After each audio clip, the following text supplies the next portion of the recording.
So, Coach, I guess really just kind of start with a story about Pierce, and obviously you found him on what was kind of scheduled to be an off day for you, and just kind of go from there and just tell us what the real story was from how you found Pierce in the first place.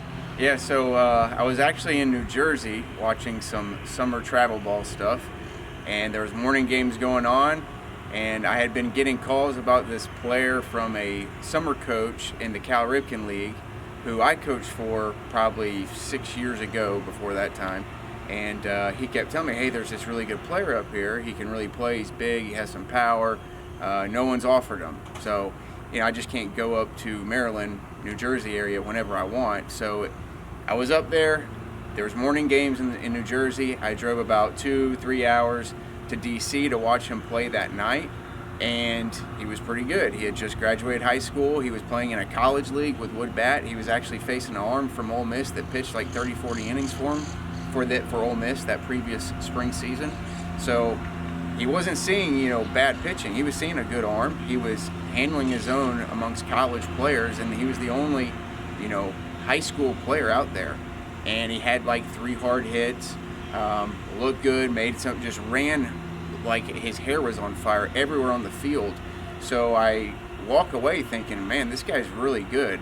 So I start making calls, seeing like if this is actually like who he is this how he is? Does he play this hard every day? Does he practice like this? And his high school coach verified everything, and some other guys that had seen him a couple times. It's like, yeah, this guy's pretty good. He plays hard. So we offered him, and I think maybe 3 days later he calls back, says, Coach, I'm in, I'm coming. All right, awesome. And this was probably about 4 weeks before school started. He still had nowhere to go.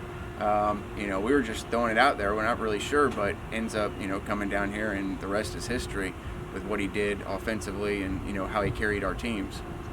Just to put it in perspective, of course, you've been, recruiting here and before that as well. How rare is something like that happening? It seems like just a lot of elements have to fall in the line, especially that late in the game. Oh, yeah. I mean, it's complete luck, being in the right place at the right time. If I never would have made that trip to New Jersey, I never would have offered him because I never would have been able to see him. So a little luck on that end, but then also, just being out and active and seeing players and talking to guys and, looking under every rock, really. But that doesn't happen very often, where a player you have no idea about comes on 4 weeks before school. Usually you have a lot of history with players. You see them for a whole year, 2 years playing, and you know them. They're more, in your region. But something like that hasn't really happened ever. And you talked about some of the tools that really stood out that first time you saw him, but of course you noticed some of the intangibles as well, including the hustle that he's shown, and obviously he was able to really bring that here for 5 years also. Right, absolutely. I mean, that was the first thing that stood out, is like this guy runs as hard as he can to his position, after every inning, in between innings. He runs hard on a routine ground ball. I mean, he hit a couple balls hard right at guys, but he still ran hard. He's not a center fielder, but he was playing center, and he was running he made a diving play out in right center field. He was all over the place. Like, you walk away thinking, like, this is the best guy on the field right there. This is the best player, not because he had he hit 3 balls hard, but, he just plays the hardest. He stands out, out of everyone because he plays so hard. So that's what I walked away with. I think the career numbers obviously will certainly speak for themselves and what his career wound up being here, but the fact that he was able to get in the lineup so early his first year, I believe it was the second week of the season that he was able to get in the starting lineup. Just talk about obviously the will to compete and the will to really kind of move up the depth chart so quickly, and to be able to feature prominently early on in his freshman year and really just kind of set the tone for what he would do the rest of his tenure here. Right. I think, who he is and how tough he is, mentally tough, physically tough. He's a worker. He's got the right attitude. He wasn't bothering him. He wasn't pouting when he was on the bench for the first 2 weeks. He was waiting his turn. He was working hard. He was ready when he got his turn. But it's funny because about, the first week, I'm like, hey, Pierce, you're not starting. We got some JUCO guys that, probably going to play over you. You need to make this a spring where you get in here and you gain 20 pounds. You get in the weight room a little bit extra every week. You eat, you gain weight, and be ready to go. And to his credit, he was probably like, okay, to me, and then he probably walked away saying, like, I'm going to be ready to play this right now, because that's the type of person he is. He's not looking forward to next year. He's ready to play right now. And to his credit, had some guys fail. He got his opportunity. He never came out of the lineup since.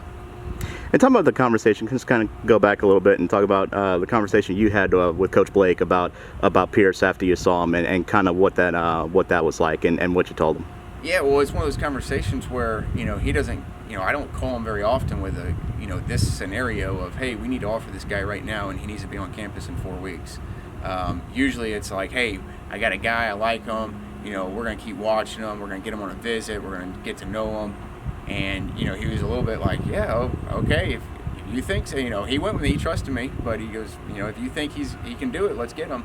And I'm trying to weigh myself, like, man, should I give him scholarship or not? And thank God I did. And I know obviously you have a lot of recruiting stories, but I'm sure this is one that's going to stand out that you're going to be telling for a long time, isn't it? Oh yeah, this tops them all right here. This is the best one. This one makes you feel the best as a coach, getting it right, and a recruiter, but also just what he did and the type of kid he is too, and how hard he plays, how hard he works, and just it set the tone for for us as a program for 4 years, because he was a leader and everyone followed his work ethic, his discipline, and getting out here and hitting him. He probably hits more than anyone we've had, and people gravitate to that, and it makes everyone better.